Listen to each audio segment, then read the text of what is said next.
أشهد أن لا إله إلا الله وحده لا شريك له وأشهد أن محمدا عبده ورسوله أما بعد فأعوذ بالله من الشيطان الرجيم بسم الله الرحمن الرحيم الحمد لله رب العالمين الرحمن الرحيم مالك يوم الدين إياك نعبد وإياك نستعين اهدنا الصراط المستقيم صراط الذين أنعمت عليهم غير المغضوب عليهم ولا الضالين.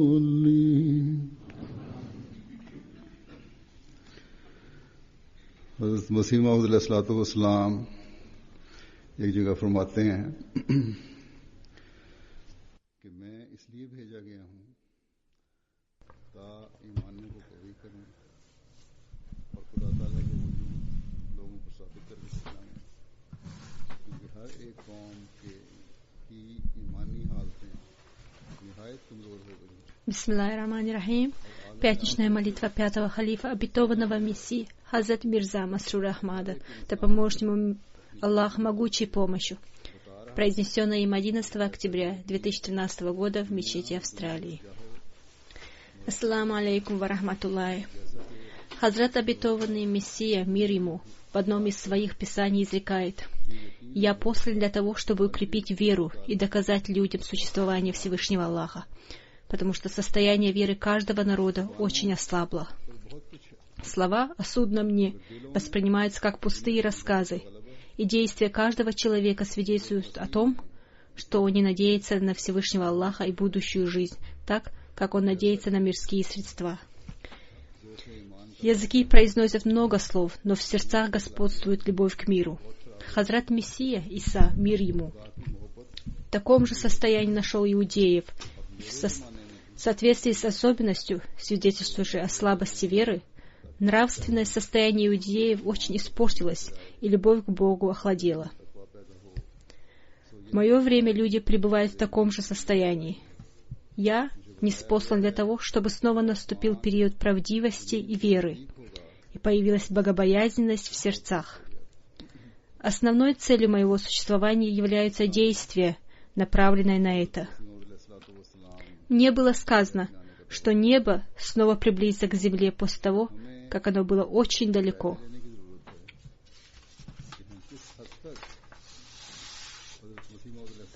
Мы, претендующие на то, что принесли обет верности, обетованному Мессии мир ему, должны посмотреть на то, до какой степени мы стараемся соответствовать цели прибытия Хазрата обетованного Мессии мир ему. Нам надо посмотреть на себя, укрепилась ли наша вера.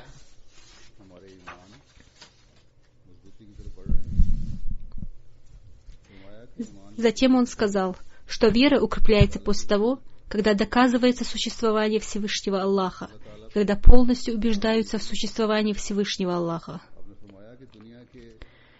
Обетованный Мессия, мир ему, также изрек: в настоящее время люди больше надеются на великолепие этого мира, чем на Всевышнего Аллаха. Люди больше обращают свои взоры к этому миру, чем ко Всевышнему Аллаху. Та убежденность, которая должна была стать связана с Аллахом, оказалась на втором месте, а мирским людям и мирским вещам стали придавать большее значение. И если мы посмотрим вокруг себя, то мы увидим такое положение. Но мы не должны смотреть вокруг себя только для того, чтобы увидеть, что люди больше убеждены и надеются на мирские вещи, чем на Всевышнего Аллаха.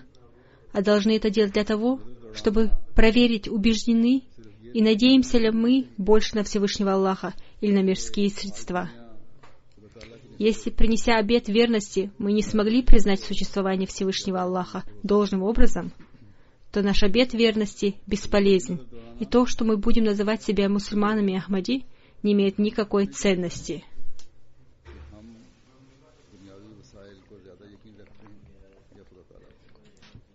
Если мы сегодня беспокоимся о том, чтобы больше радовать мирских хозяев, чем Всевышнего Аллаха, то мы не соответствуем цели прибытия Хазрат обетованного Мессии, мир ему, и не выполняем своего обета верности ему. Если мы отдаем предпочтение мирским традициям, а не учению веры, то мы являемся мусульманами Ахмади только по названию.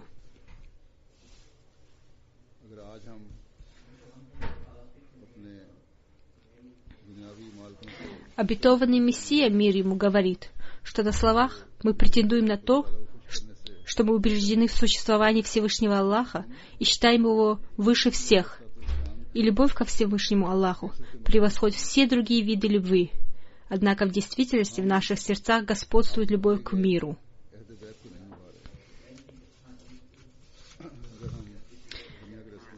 Повсюду в мире мы видим, что мусульмане и не мусульмане погрязли в любви к миру, и бесполезные и постыдные вещи оставили далеко позади понимание Всевышнего Аллаха. Мусульманам повелено совершать пятикратную молитву, и это повеление поклоняться является проявлением любви и благоволения Всевышнего Аллаха. Однако в действительности ситуация далеко не соответствует этому.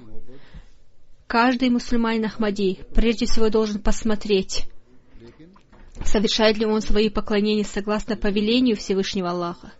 Если нет, то этим мы отрицаем истинность притязания обетованного Мессии, мир ему, на то, что целью его прибытия является укрепление веры во Всевышнего Аллаха.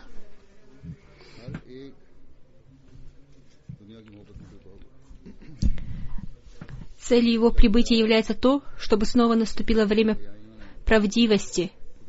Целью его прибытия является приближение неба к земле, то есть установление живой связи со Всевышним Аллахом.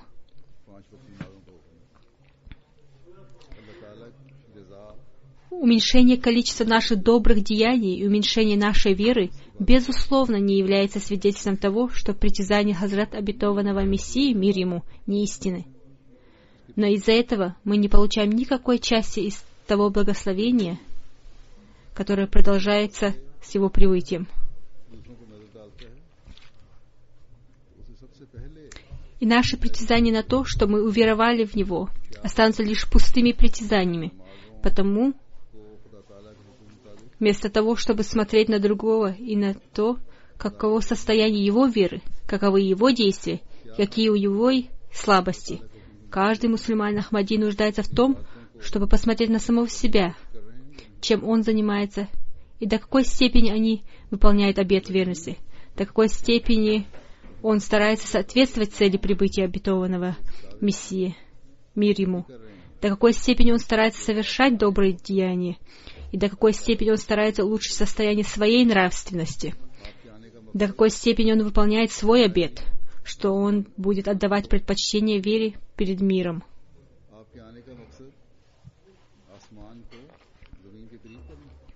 Хазрат, обетованный Мессия, мир ему, поставил перед нами 10 условий обета верности, сказав, что если вы хотите войти в мою общину или хотите называться поистине принадлежащими к моей общине, то вам необходимо поддерживать со мной прочную связь.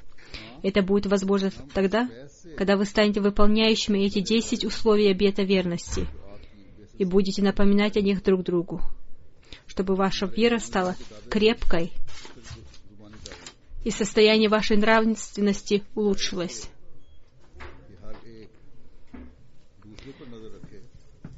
Хазрат, обетованный Мессия, мир ему, в разных ситуациях с большой силой и болью назидал нас.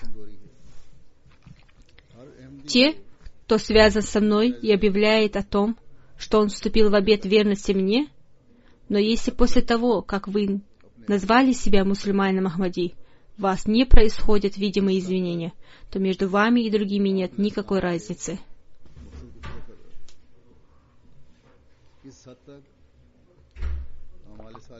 Поэтому мы должны стараться, чтобы уровень наших добрых деяний достиг такого уровня, на котором хотел нас видеть Хазрат обетованный Мессия, мир ему.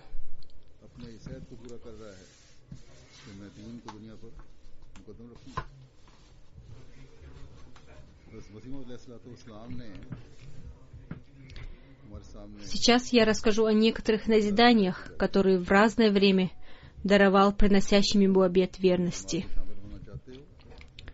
Он изрек: формальный обет верности не приносит никакой пользы. Трудно стать участником, то есть получателем, принеся обет верности.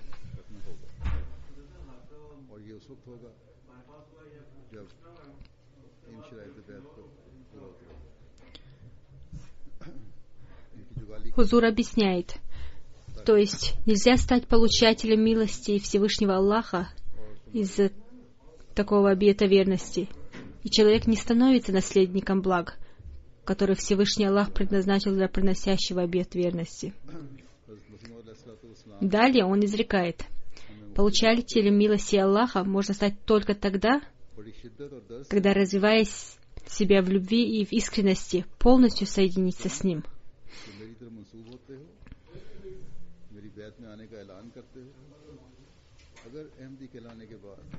Хузур объясняет, то есть он соединился с тем, кому он принес обет верности, и создал прочную связь со Всевышним Аллахом.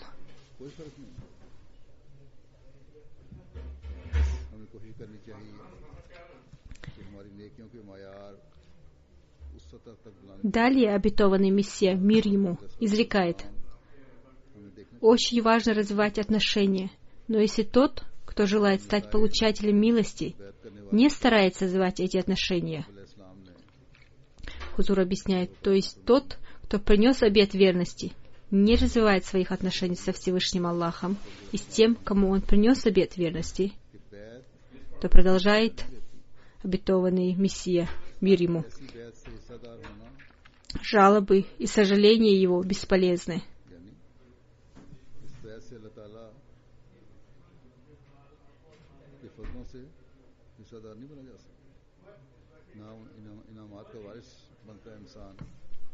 Хузур объясняет, то есть в этом случае не жалуйтесь, что Всевышний Аллах не даровал вам из тех благ, которые Он обещал.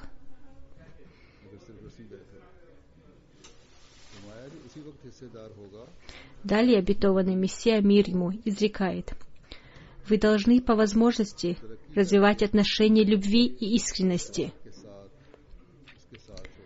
Пусть человек будет похож на своего наставника в путях и в веровании.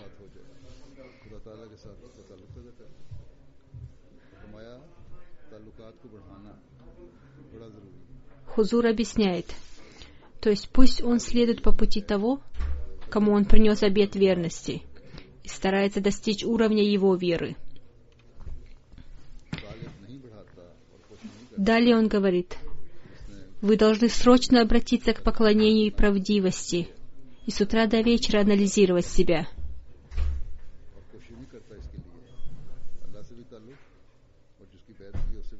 Хузур объясняет, то есть старайтесь обрести высокий уровень правдивости и поклонения, и с утра до вечера анализируйте то, что вы приобрели. Далее обетованный Мессия, мир ему, изрекает: не думайте, что Всевышний Аллах радуется тому, что вы только принесли обет верности. Это только внешняя оболочка, а суть его находится внутри.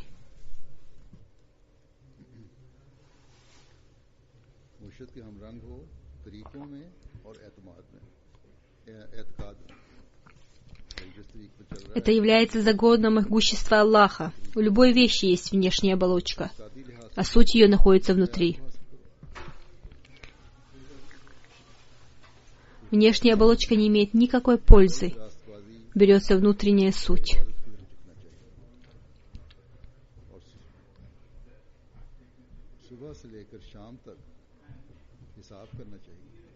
Есть люди, которые имеют только внешнюю оболочку, и у них внутри нет ничего, кроме чего-то похожего на содержимое протухшего яйца, которое выбрасывается в мусорное ведро.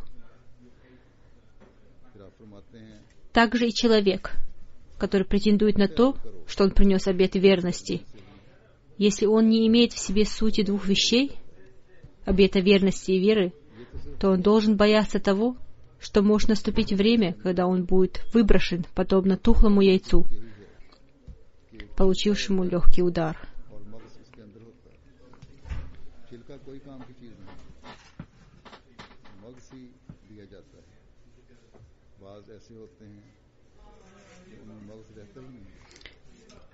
Также каждый, претендующий на то, что он принес обет верности и имеет веру, должен проверить себя, является ли он только внешней оболочкой или сутью.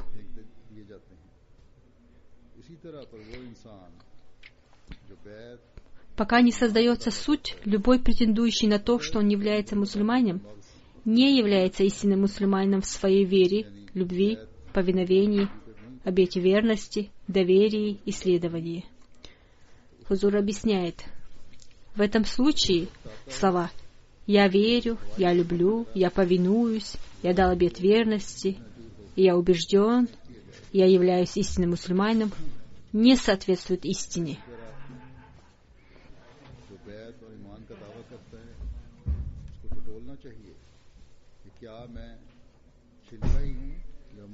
Далее обетованный Мессия мир ему изрекает: все ваши слова являются лишь притязанием.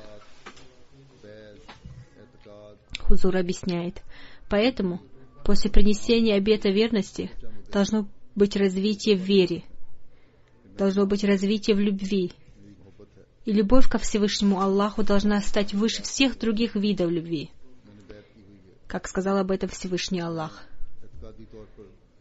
И благодаря любви ко Всевышнему Аллаху мы больше всех любили Его самого, любимого посланника, мир и благословение Аллаха да пребывает с ним, любили обетованного Мессию и Махди, мир ему, любили его халифат и любили друг друга.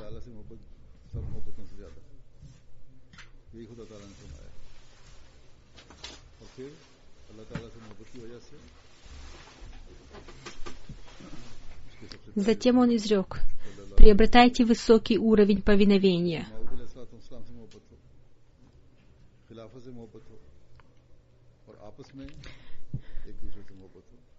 Хузур объясняет, повиновение состоит не в том, что мы принимали те решения халифа, времени или системы общины, которые соответствуют нашим желаниям, а тем решениям, которые нам не нравятся, мы давали свои разъяснения, возражая против них. Обетованный Мессия, мир ему, изрек: если есть притязание на принесение обета верности, то повиновение должно быть полным.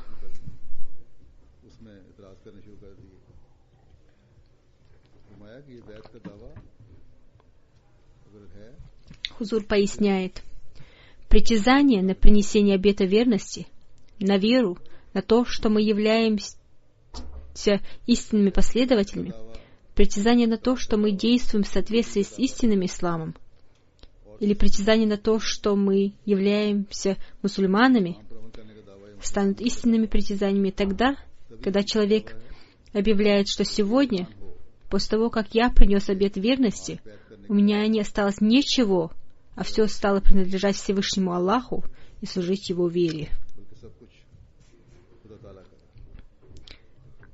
Полное посвящение себя Аллаху является целью обета верности. Далее он изрек: помните о том, что после принесения обета верности необходимо произвести в себе изменения.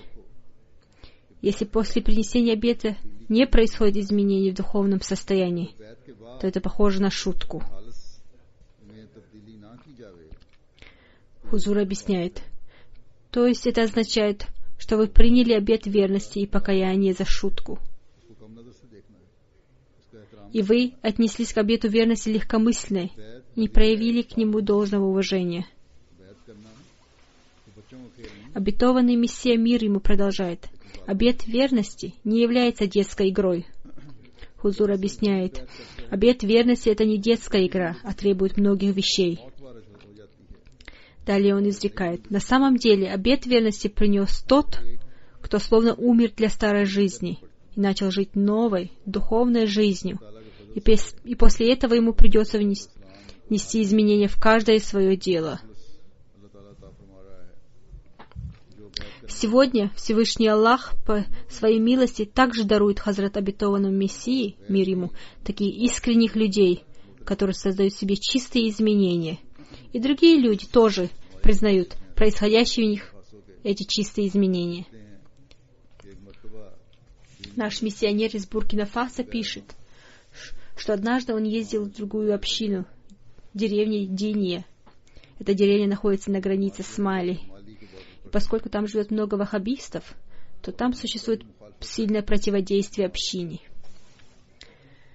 Один местный имам мечети по имени Драго и Якубу сказал ему: несмотря на противодействие, мы признаем то, что 3 лучших мусульман, которые живут в нашей деревне, принадлежат к ахмадийской общине.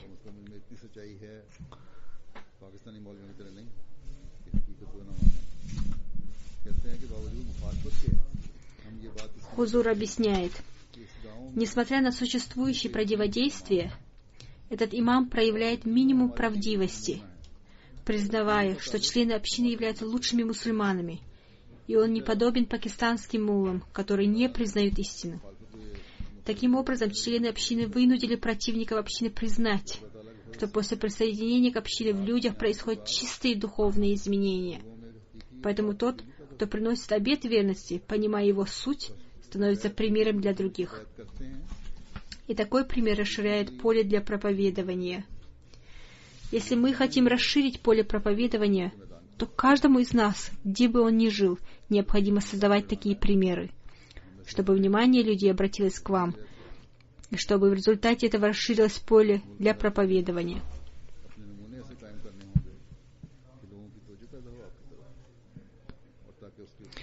Мы должны стараться достичь тех высоких уровней духовности, о которых сказал Хазрат обетованный Мессия, мир ему, и которые он хотел видеть в нас.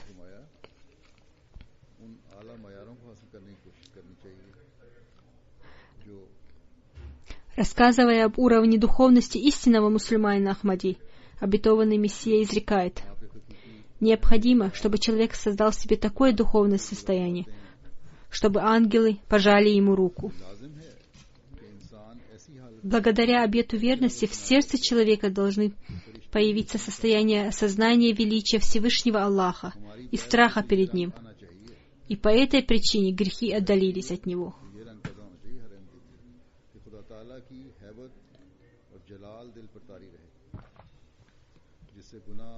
Затем он говорит: если вы будете подобны мирским людям, то принесение вами обета верности на моей руке не принесет никакой пользы.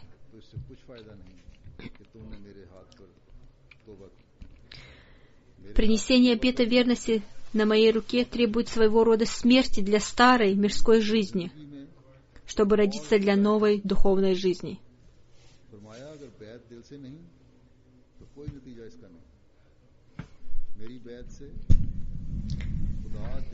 Далее он изрек: если обет верности не принесен сердцем, то он не принесет хорошего результата. Бог желает, чтобы вы приносили обет верности сердцем. Поэтому прощающий, милосердный Бог обязательно прощает грехи того, кто с искренним сердцем принимает меня, и он становится словно заново родившимся, и ангелы берут его под свою защиту. Хузур объясняет: вот такого уровня чистые изменения каждый из нас должен стараться создать в себе после принесения обета верности. Затем обетованный Мессия, мир ему, изрекает: должно быть так, чтобы после того, как вы вошли в эту общину, вы стали отличаться от других. Вы стали человеком, живущим новой жизнью, не такой, какой она была раньше. Далее он изрекает: вы должны полностью понять суть обета верности и выполнять его. Суть обета верности заключается в том, что каждый, приносящий обет верности, должен произвести в себе истинные изменения и создать страх перед Богом.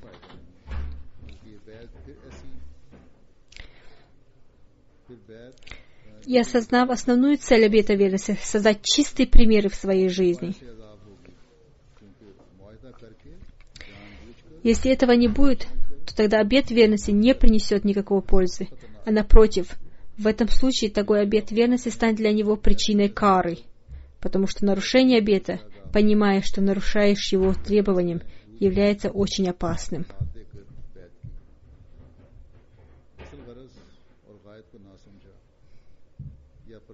Далее он изрекает: принесение обета верности означает понять суть обета верности. Если один человек, принеся обет верности на моей руке, лицом к лицу ко мне, не старался понять основной его цели или не заботился об этом, то его обет верности бесполезен. Хузур объясняет: то есть, если он дал обет верности на руке обетованного Мессии и не понял его цели, то его обет верности бесполезен, и его обет не имеет никакого значения в глазах Бога. Далее обетованный Мессия, мир ему, изрекает: в то время как второй человек, находящийся за 1000 километров от меня, приносит обет верности и с искренним сердцем и понимая его цель. Хузур объясняет: то есть второй человек приносит обет верности не на руке обетованного Мессии, мир ему, а находясь за 1000 километров от него, но при этом он понимает цель обета. Далее он изрекает: и этот человек, выполняющий свои обещания и практически исправляющийся в себе, в 1000 раз лучше того человека, который принес обет верности лицом к лицу, но не понимает цели обета верности. Такова суть обета верности обетованному Мессии Махди, мир ему. Такова цель его прибытия. Суть обета верности, как уже раньше было объяснено, станет ясна нам тогда, когда мы будем глубоко размышлять над 10 условиями обета верности, о которых он рассказал, и будем выполнять их. Я только что привел один пример того, как в отдаленных районах Африки люди, принесшие обет верности, становятся примером для окружающих. И противники общины вынуждены говорить, что если вы хотите увидеть истинных мусульман, то смотрите на этих мусульман Ахмади. Вот такие примеры мы должны устанавливать.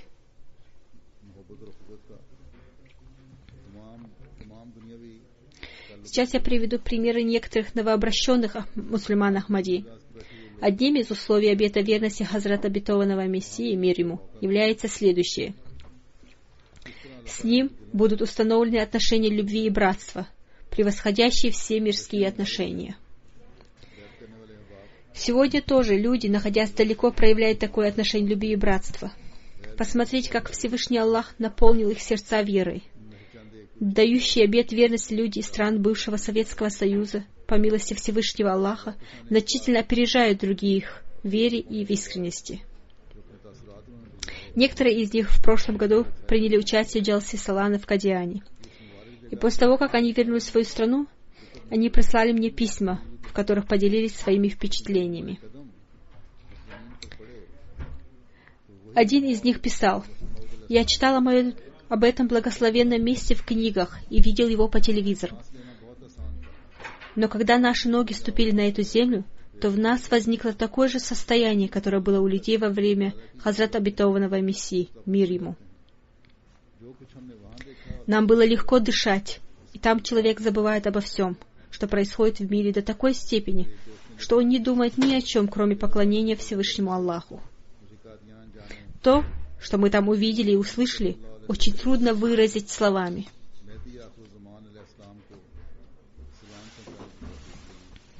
Другой человек написал: «По милости Всевышнего Аллаха мне посчастливилось поехать в Кадиан, и, выполняя приказ благородного посланника, мир и благословение Аллаха да пребывает с ним, передать салам, то есть пожелание мира Махди последних времен. Там я впервые услышал азан, раздающийся из Ахмадийской мечети. Хузур объясняет, потому что там, в Казахстане, в Ахмадийской мечети тоже запрещено произносить азан.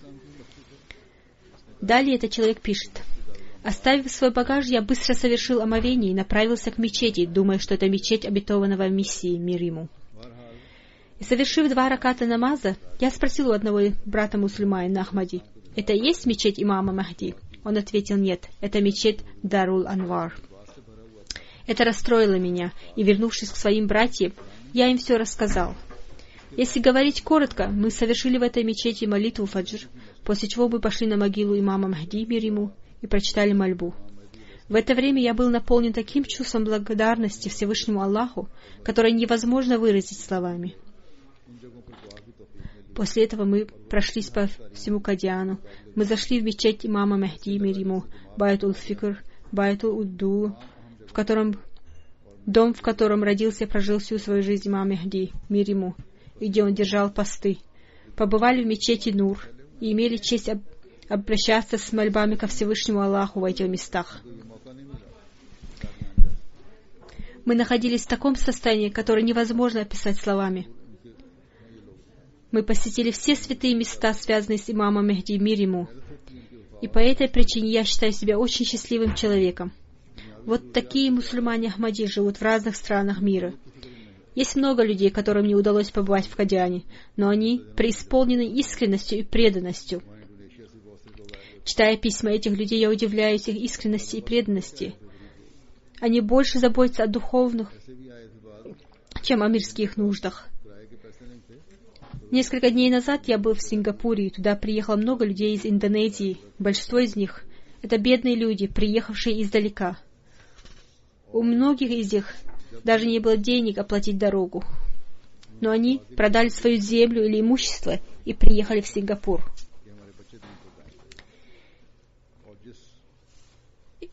И каждый раз, когда они просили меня молиться, они просили молиться не за мирские нужды, а о том, чтобы их дети укрепились в религии, и они не потеряли то благо, которое они получили. Такие чувства были и у мужчин, и у женщин. Они выразили свою очень сильную любовь к Ахмадийскому халифату, проявили чувство любви и братства только ради Аллаха.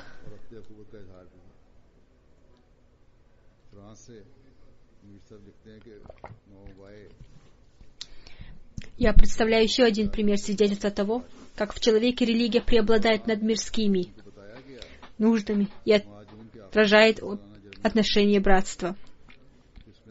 Глава общины Франции пишет: один новообращенный мусульманин Ахмади, господин Абдуль-Азиз, последние 3-4 месяца искал работу. И когда ему было сказано, что в конце июня состоится Джалса Салана в Германии, в которой будет участвовать халиф обетованный Мессии, мир ему, он сказал, что он очень хочет встретиться с халифом времени, и он обязательно будет участвовать в этой джалсе. Короче говоря, 2 июня, когда его спросили о его планах относительно поездки в Германию на джалсу, он ответил: я только что нашел работу, и если я пропущу 4 дня, то меня, скорее всего, уволят. Хузур говорит: он является новообращенным мусульманином Ахмади, и положение в мире в настоящее время, и особенно в Европе, таково, что многие тысячи людей без работы, и найти работу очень трудно. Но несмотря на это, он сказал, что в любом случае поедет на джалсу. Он сказал: если даже меня уволят с работы, я обязательно встречусь с халифом обетованного Мессии. Алхамдулилла, он принял участие в джалсе, и он принял участие в принесении обета верности на моей руке. Затем наш миссионер из Мали пишет: один новообращенный мусульманин Ахмади нашего района, господин Адам Калубали, работал в одной из компаний, и однажды его пригласили на собрание молодежной организации общины. Это самое время в его компании должно было состояться очень важное собрание, и оно было настолько важное, что если бы он не принял в нем участие, то его выгнали бы с работы. Но он нисколько не беспокоясь о том, что его могут уволить, принял участие в собрании молодежной организации общины. И когда он приехал в свою компанию, было очень поздно, и он думал, что хозяин компании очень сильно рассердится на него. Но его хозяин вместо того, чтобы ругать его, выразил большое удовлетворение работой того, кто отдал предпочтение религии перед миром и подарил ему мотоцикл. И этот новообращенный твердо верит в то, что это благо даровано ему благодаря благословению Ахмадийца.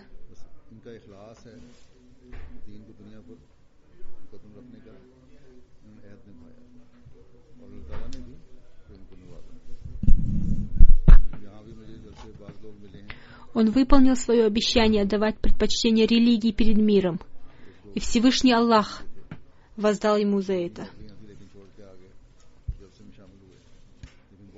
Здесь, на Джалсе в Австралии, я встретился с несколькими людьми из Фиджи. 2 из них я знаю, они недавно нашли работу, но они взяли отпуск и приехали на Джалсу. Но есть много и таких людей, которые из-за своей работы или по какой-то другой причине не приняли участие в Джалсе, хотя они должны были бы принять в ней участие.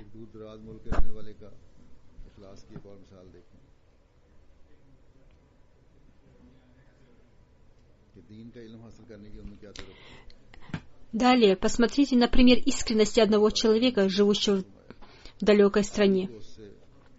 Посмотрите, насколько велико у него было желание получить религиозные знания, как Всевышний Аллах оказал ему свою милость.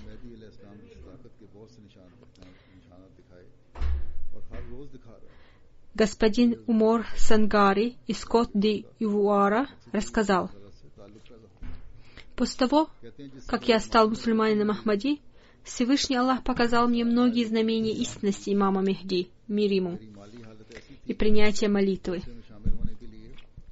И он показывает мне эти знамения каждый день. Хузур комментирует: вот об этом и сказал Хазрат обетованный Мессия, мир ему, изрекая: целью моего прибытия является то, чтобы люди установили отношения со Всевышним Аллахом. Далее этот человек пишет: благодаря этим знамениям моя вера развивается. Приближаясь к ней Джалсы в Кот-ди-Ивуар, но мое состояние было таково, что у меня не было денег даже на дорогу. Я воззвал с мольбой к Аллаху: «О Аллах, Твой Махди является правдивым, и мне надо принять участие в Джалсе, которую он установил». Хузур объясняет: посмотрите на то, какое значение придают Джалсе эти люди. Посмотрите на себя. Придаете ли вы такое же большое значение Джалсе? Далее он молился: в качестве знамения истинности обетованной Мессия, мир ему, сделай так, чтобы у меня появились средства для поездки на Джалсу. На следующий день один его неахмадийский друг выразил свое желание поехать на Джалсу, и я отправил организаторам Джалсы свое имя и его.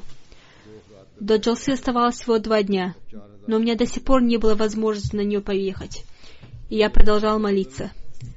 Я поехал в соседнюю деревню к одному человеку, он сказал мне: «Я жду вас со вчерашнего дня», и вложил в мою руку 20 000 центроафриканских франков и сказал: «Это вам».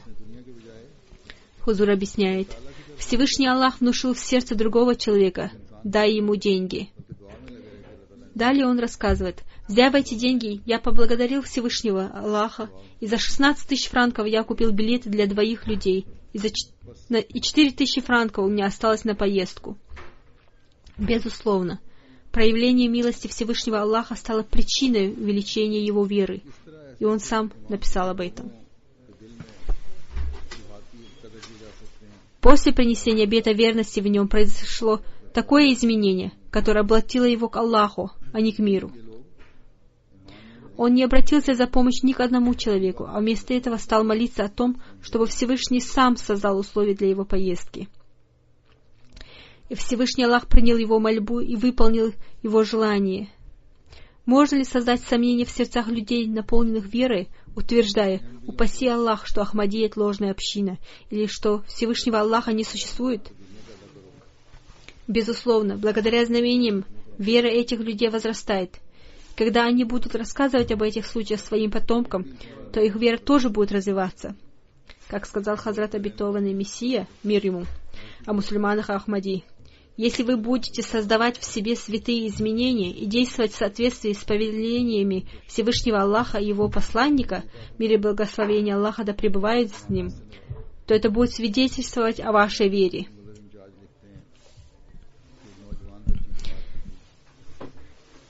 Сейчас я расскажу об одной девушке, живущей в Европе, о том, каким образом Всевышний Аллах даровал ей успех в стремлении сохранить свою веру и даровал ей благо.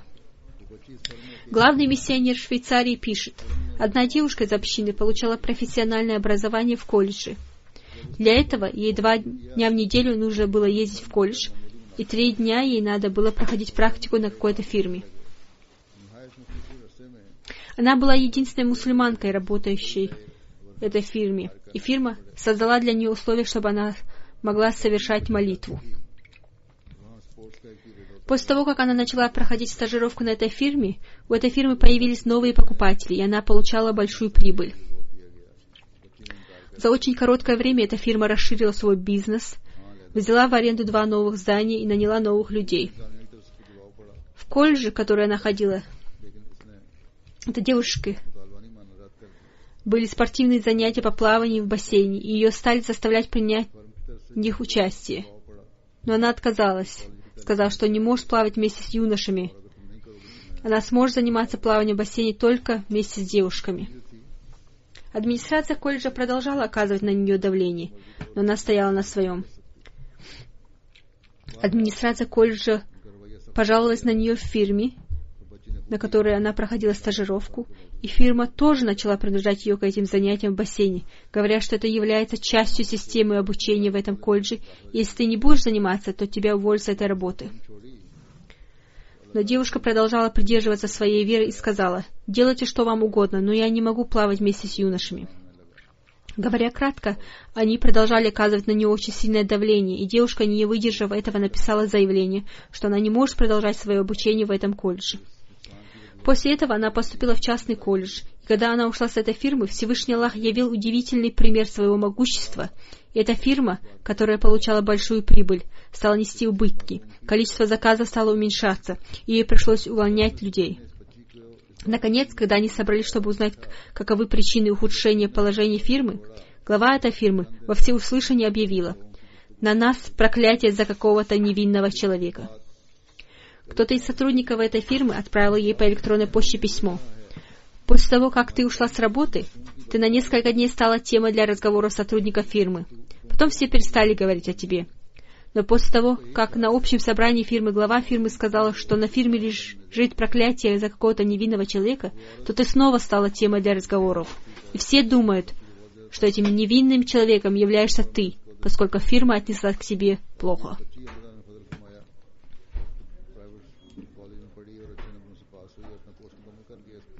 Женщина, которая была главой этой фирмы, и которая причинила этой девушке большие страдания, была уволена со своей должности. А эта девушка, по милости Всевышнего Аллаха, получила образование в частном колледже. Она успешно сдала экзамены и получила диплом. И во время учебы у нее не возникло никаких затруднений, благодаря тому, что она отдала предпочтение благоволению Всевышнего Аллаха. И Всевышний Аллах удовлетворил и ее мирское желание получить образование. В этом событии содержится урок для наших девушек, состоящий в том, что необходимо давать предпочтение вере перед миром. Если человек отдает предпочтение благоволению Всевышнему Аллаху, то Всевышний Аллах тоже оказывает свою милость. Не обязательно принимать все то, что есть здесь на Западе. И не обязательно делать все то, что кто-нибудь скажет.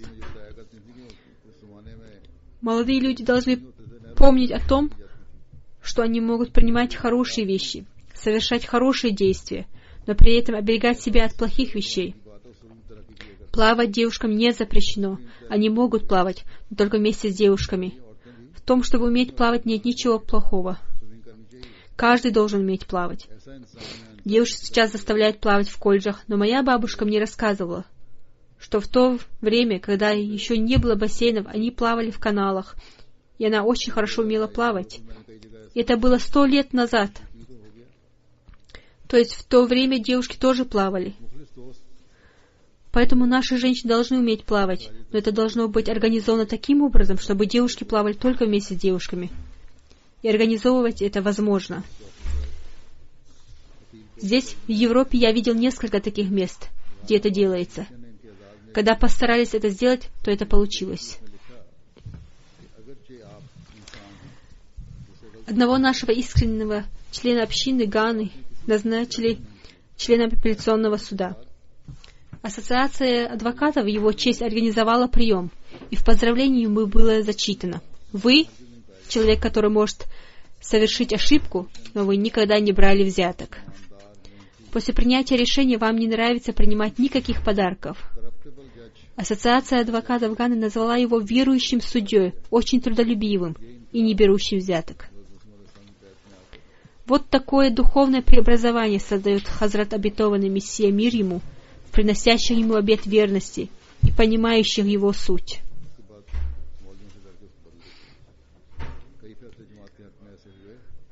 Но посмотрите на состояние судей Пакистана.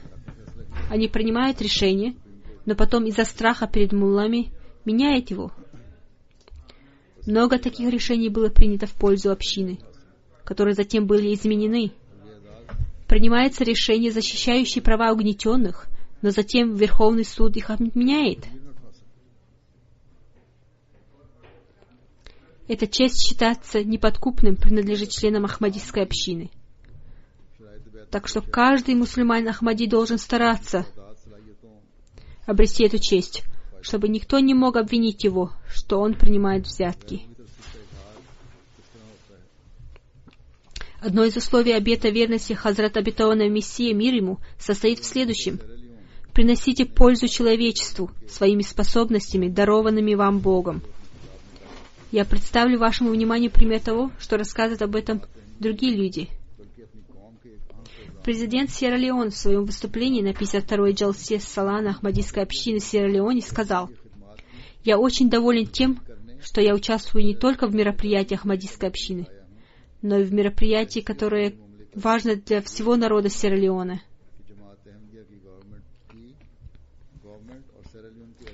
Я прибыл сюда для того, чтобы воздать должное служению Ахмадийской общины, народу и стране, выразить свое почтение Ахмадийской общине и в качестве президента Сьерра-Леоне сообщить вам о том, какое почтение и уважение к Ахмадийской общине испытывает сердца людей и правительства Сьерра-Леоне. Ахмадийская мусульманская община не только провозглашает лозунг «любовь ко всем и ненависть ни к кому», но и осуществляет его на практике. Ахмадийская община во многих уголках Сьерра-Леоне открыла школы для того, чтобы украсить людей светом образования. И все наши люди, независимо от национальности и религиозной принадлежности, получают пользу от школ общины. В качестве практического воплощения лозунга «любовь ко всем, ненависть ни к кому» Ахмадийская община открыла больницы для исцеления наших людей. И медицинскую помощь получают в ней все люди без исключения. Это является свидетельством мужества общины. И я думаю, что всем нам плечом к плечу надо идти вместе с Ахмадийской общиной и помочь ей в достижении ее целей.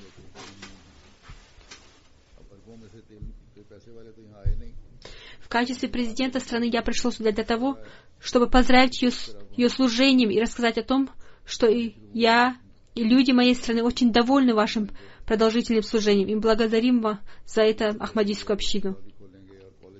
Сюда не приехал никто из арабских стран, обладающих богатством от продажи нефти. Но когда они увидели, что влияние Ахмадийской общины здесь растет, то представители правительств некоторых арабских стран стали сюда приезжать и говорить: «Мы откроем для вас школы, колледжи и больницы и окажем вам другую помощь». Хузур комментирует: «Дай Аллах, чтобы они смотрели на то служение, которое совершает община взором справедливости, и никогда не совершили несправедливость». О том, как община выполняет повеление Всевышнего Аллаха и Его посланника, мир и благословение Аллаха да пребывают с ним, рассказывают и другие люди. бывший глава Народной партии Сьерра-Леоне, делясь своим мнением на 52-й Джалсе Салана Ахмадийской общины Сьерра-Леон, сказал: «Я уже несколько раз принимал участие в Джалсе Салана в Великобритании и знаю, какую высокую нравственность имеют люди из Ахмадийской общины и как они следуют исламскому учению. Из всего этого я делаю вывод, что будущее ислама будет освящено Ахмадийской общиной. И мы уже видим доказательства этого». Далее он сказал: «Если мы не можем войти в Ахмадийскую общину, то не высказывайте неправильные мысли о развитии и учении общины по причине недостаточного знания о ней. Читая плакаты на стенах шатра, в котором проходит джалса, и узнав тему, которая посвящена джалса, можно понять, что если кто-то истинно любит святого пророка, мир и благословение Аллаха да пребывают с ним, то это только члены Ахмадийской общины. И я открыто говорю об этом. Кто бы ни принимал участие в джалсе, не может удержать себя от того, чтобы не сказать, что светлое будущее ислама сейчас находится в руках Ахмадийской общины». Вот такова красота Ахмадийской общины. И так и должно быть. Чтобы другие люди признали, что мусульмане Ахмади стараются следовать прекрасному примеру святого пророка, мир и благословение Аллаха, да пребывают с ним, и любят его и истинный ислам. Госпожа Айша Ботрас из Испании в своем письме написала, что она вместе со своим мужем, мусульманином Ахмади, живет в семье своего свекра, члены которой, кроме ее мужа, являются неахмадийскими мусульманами. Ей бывает очень больно слышать злословие, произносимое их языками, и поэтому ей неприятно сидеть с ними. Она пишет: «Также, после того, как я принесла обет верности, я перестала здороваться за руку с мужчинами и перестала сидеть в обществе посторонних мужчин. И это им не нравится, и по этой причине они плохо ко мне относятся. И требуют от меня хадиса, в котором запрещается пожимать руку мужчинам. Мы с моим мужем живем в этих обстоятельствах, проявляя большое терпение. Молитесь о том, чтобы Всевышний Аллах даровал нам дом, где мы могли бы свободно жить в соответствии с учением имама времени, мир ему».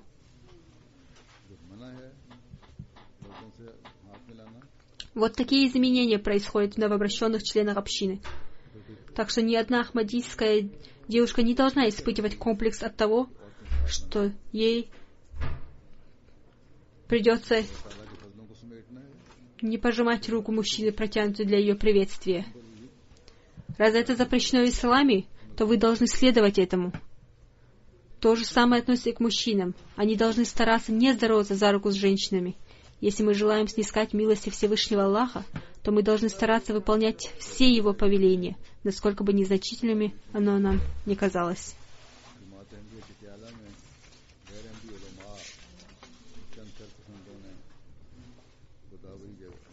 Еще один человек, по всей видимости, из Индии, пишет: «Некоторые порочные люди вместе с мулами совершили нападение на миссионерский центр общины в городе Гудавари, Чтиала, и захватили мечеть, в которой молились мусульмане Ахмади. Эти порочные люди сказали: мы назначим своего имама в этой мечети, и если вы хотите, то вы можете молиться за этим имамом. Но Всевышний Аллах создал в сердцах членов этой общины такое сильное религиозное чувство, что ни один из них не захотел совершить молитву за этим имамом, и все они остались верны Ахмадиету. Это является примером проявления религиозной чести.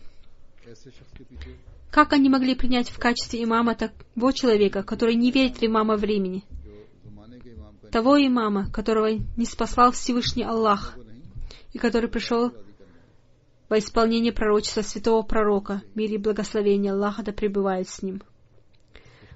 Мусульмане Ахмади сказали: мы не можем принять в качестве имама того, кто отказывается принять имама времени. Мы должны стремиться к довольству Аллаху, а не к довольству людей. Счастливы те люди, которые понимают суть обета верности и создали и стараются развивать в себе те чистые изменения, которые произошли в них. Дай Всевышний Аллах, чтобы каждый из нас стал выполняющим свои обязанности в соответствии с обетом верности и сделал нас ощущающим ту боль, которую испытывал Хазрат обетованный Мессия, мир ему, в своем сердце, о том, чтобы приблизить нас ко Всевышнему Аллаху.